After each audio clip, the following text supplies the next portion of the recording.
4 steps to controlling your anger triggers. Everyone has their own little quirks, things that make them irritated, frustrated, or downright angry. You could probably list your own triggers right now. Little stuff like clutter or having to wait around.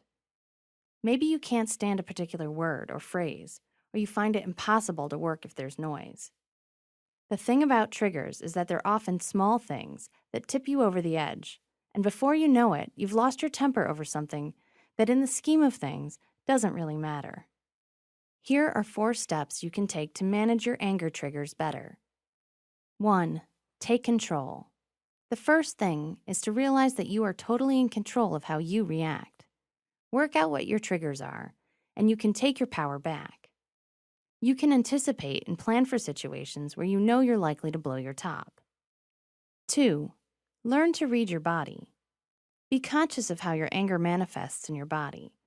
Likely, your heart rate will go up. Your hands and jaw will clench. You might feel breathless or even get a stomachache.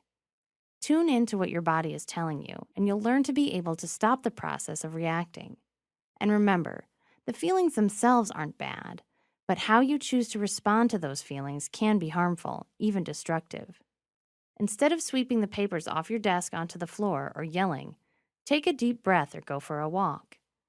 Feeling triggered is often a result of low blood sugar, fatigue, or dehydration.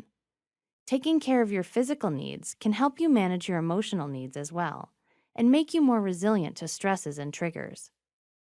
3. Identify what triggered you. Once you can interrupt the trigger response, you can start to work out what it was that set it off in the first place. Did you feel disrespected? Unheard? Were you mistreated or misunderstood? If someone pushed in front of you in the coffee line, what did that signal to you? That your needs aren't important? What about if someone talks over you or interrupts in a meeting? As well as being rude, you could feel sidelined, humiliated even. 4. Choose your plan of action.